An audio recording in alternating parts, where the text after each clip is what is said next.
ஒரு திரைப்பட கலைஞன், ஒரு நகைச்சுவை நடிகர் ரோபோ சங்கருடைய மரணம் அவருடைய தனிப்பட்ட விஷயத்தில் 1000 இருக்கலாம். அவர் குடிச்சிருக்கலாம், அந்த தவறு பண்ணிக்கலாம், இந்த தவறு பண்ணிக்கலாம், அது அவருடைய விருப்பம். அதை யாரும் ஃபாலோ பண்ணாதீங்க அப்படின்ட்டு அது வேறு விஷயம். அதை மீறி அவருடைய அந்த மரணத்தை விமர்சிப்பது, அவரை தனி மனித தாக்குதல் பண்ணுவது, அதெல்லாம் சரியான விஷயம் கிடையாது. நான் திரும்ப சொல்கிறது தான், ஒரு நல்ல மனிதன், நல்ல கலைஞன், ஒரு நல்ல கலைஞனுடைய இறப்புன்றது 46 வயசு சாதாரண வயசு கிடையாது. 96 வரைக்கும் அவர் நடிக்கலாம். 96 வரைக்கும் பெரிய காமெடி, எத்தனையோ நடிகர்கள் இருக்காங்க. எப்படியோ காமெடி நடிகர்கள் 96 வரைக்கும் சிரிக்க வச்சிருக்காங்க. அதனால தான் பல நாடுகளில் பார்த்தீங்கன்னா அந்த கலைஞர்களை நடிகர்கள், கலைஞர்கள் அவங்கள அப்படியே பொக்கிஷம் மாதிரி பாதுகாப்பாங்க. ஏன்னா இந்த மக்களை அவங்க தான் மகிழ்வுக்கு வருவாங்க. சார்லி சாப்ளின் சொன்னது தான், நான் ஒரு சில நொடிகள் தான் இவங்களை சிரிக்க வைக்கிறேன்னா இவங்க எவ்வளோ பெரிய சோகத்தில் இருக்காங்க.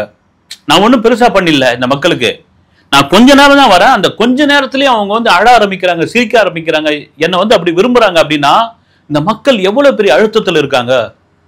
இதுதானா? அதே தான் நம்ம ஒருத்தர் வரும்போது எவ்வளோ பெரிய கவலை இருந்தாலும், ஒரு நடிகர் ஒரு காமெடி பண்ணும்போது, அவர் ஒரு ஜோக் அடிக்கும் போது, அவர் ஒரு ஃபைட் பண்ணும்போது எப்படி கைத்தட்டி தன்னை மறந்து அவங்க மேலே இதுவாகிறனோ அதுதான் ஒரு நல்ல கலைஞர்.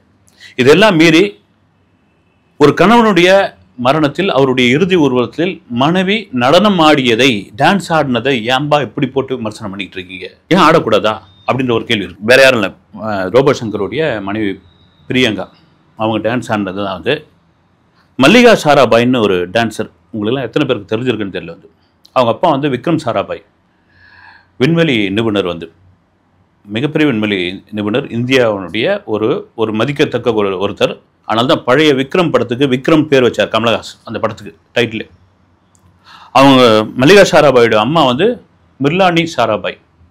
அவங்க ஒரு நல்ல டான்ஸர், மிகச்சிறந்த டான்ஸர். மல்லிகா சாராபாய் மிகச்சிறந்த டான்ஸர், பரதநாட்டியம், குச்சிப்புடியில் அவ்வளோ கை தேர்ந்தவர். எப்படி அப்பாவும் அம்மாவும் ஒரு செலிபிரிட்டியாக இருக்காங்களோ, மகளும் அந்த அளவுக்கு சாதாரண இல்லை.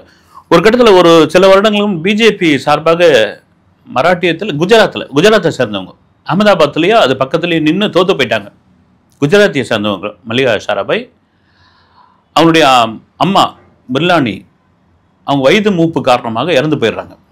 இறந்து போயிட்டோடனே அவங்க அம்மாவுடைய அந்த பாடி வச்சுருக்காங்க. அவங்க அம்மா பாடிக்கு முன்னாடி மல்லிகா சாராபாய் ஒரு 1.5 மணி நேரம் பரதம், கொஞ்ச நேரம் குச்சிப்புடி, கொஞ்ச நேரம் ஆடிக்கிட்டு இருக்காங்க. தன்னை மறந்து, தன்னுடைய சோகத்தை மறந்து தன்னுடைய தாய் முன்னாடி ஆடுறாங்க. ஆட்டம் எல்லாரும் பார்க்குறாங்க. அப்போ இந்த மாதிரி வீடியோ கேமராலாம் இருந்ததான்னு தெரியல, ஒரு 2-3 ஸ்டில்ஸ் இருக்குது.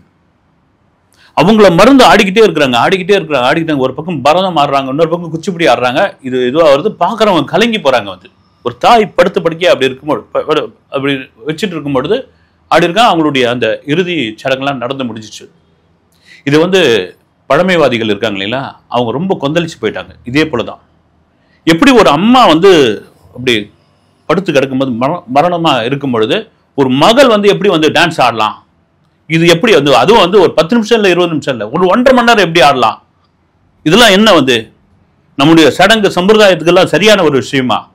ஆச்சா போச்சா அப்படின்னு பல பேர் மல்லிகா சாராபாய்க்கு அப்படி ஒரு ஆதரவு கொடுத்தாங்க. மல்லிகா சாராபாய் ஒரு பேட்டியில சொன்னாங்க, எங்க அம்மாவை தாண்டி என்னுடைய குரு, என்னுடைய ஆசான், எனக்கு நடனம் சொல்லி கொடுத்தது அவங்க தான். எங்க அப்பா ஒரு பெரிய விண்வெளி ஆராய்ச்சியாளர் இருந்தா கூட அவர் வீட்டில் இருந்ததோட எங்க அம்மா மடியில இருந்தது அதிகம்.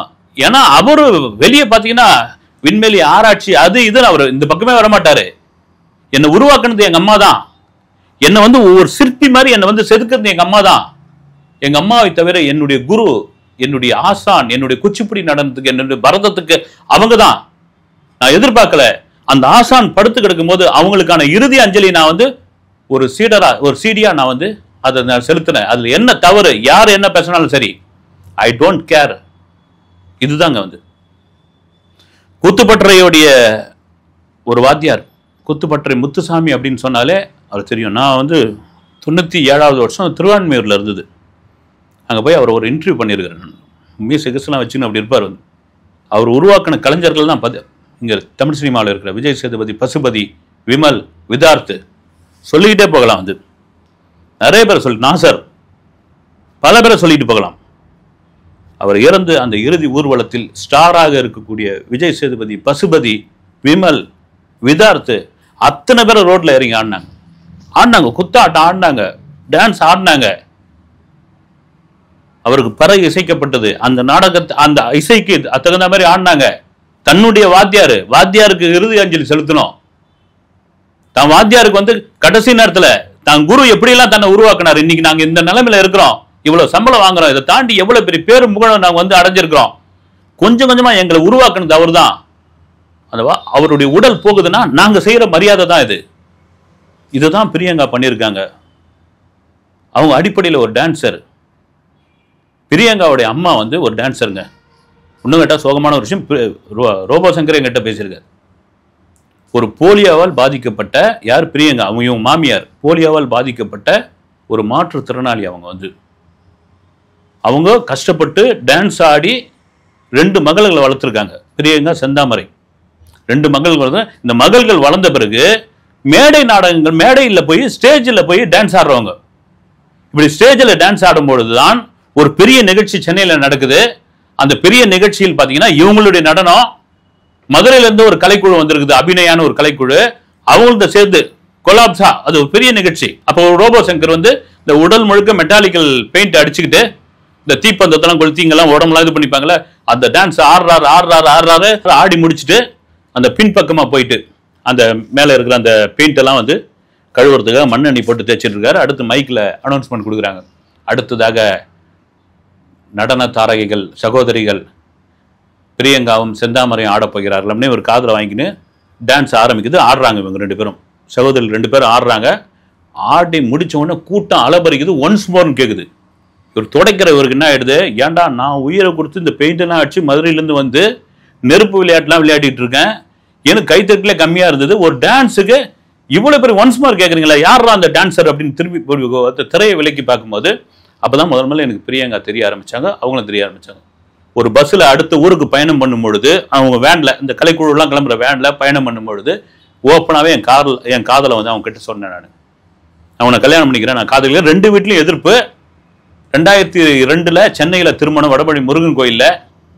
கொஞ்ச காலம் வந்து செந்தாமரை, அதாவது அவங்க அக்கா வீட்டில், பிரியங்கா அக்கா வீட்டில் தான் இவங்க இருந்திருக்காங்க. அதுக்கப்புறம் சமாதானமாக இருக்கிறது.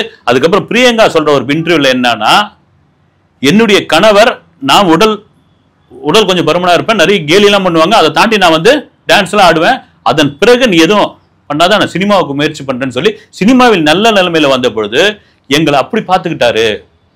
அவருடைய அன்பு என் குழந்தைகள் அப்படி பார்த்துக்கிட்டாரு. அப்படி ஒரு அன்பை வந்து செலுத்தினாரு. எந்த இடத்துல எங்களை சோரப்பட விட மாட்டாரு. நாங்க சுத்தாத நாடு கிடையாது, நாங்க பார்க்காத நாடு கிடையாது, நாங்க சாப்பிடாத உணவு கிடையாது.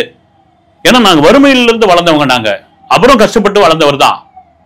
அப்படியாப்பட்ட ஒரு சூழ்நிலையில எங்களை ஒரு நிலைக்கு கொண்டு வந்து என் மகளுக்கு திருமணம் செஞ்சு வச்சுட்டு ஒரு பேரன் பிறந்து அந்த பேரனுக்கு ஒரு காது குத்துன்ற நேரத்துல கணவருடைய அகால மரணம் என்பது என்னால தாங்கிக்க முடியல அப்படின்னு. அதுதாங்க அந்த அதனுடைய வெளிப்பாடு தான். ஒரு டான்சர் அவங்க ஒரு அவங்க இறங்கி ஆடினதுல என்ன தப்பு இது?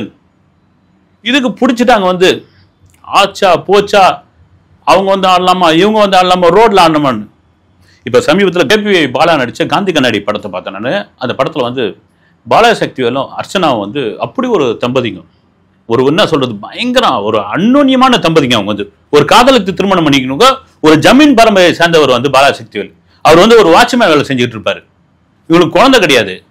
ஒரு கட்டத்தில் பாலாசக்திவேல் இறந்து போயிடுவாரு. அந்த தகவல் கேட்டு அர்ச்சனா அதிர்ச்சி ஆயிட்டு அடுத்த நிமிஷம் பார்த்தீங்கன்னா தன் கணவர் அந்த பாடியை உட்கார வச்சு அந்த கோட்டெல்லாம் மாட்டி அந்த ஜமீனுக்கான அந்த இதுவெல்லாம் இருக்கு இல்லைங்களா, அந்த தலைப்பாகையெல்லாம் கட்டி அந்த உடையை மாற்றி ஷூவை மாற்றி ஒரு தட்டு நிறைய வந்து சாப்பாடை போட்டு அந்த சாப்பாடை பிணைஞ்சு அடிப்பாங்க வந்து. அதாவது என்னன்னா தன்னுடைய அந்த ஒட்டுமொத்த சோகத்தையும் தன்னுடைய அந்த கவலையை அந்த அழுத்தத்தையும் ஏதோ ஒன்று மேல கவனம் செலுத்திட்டு இருந்து அந்த திருவிழாம ஜோடிச்சு அவருடைய அந்த இறுதி ஊர்வலம் நடக்கும் பொழுது குமுறி அழுவாங்க வந்து.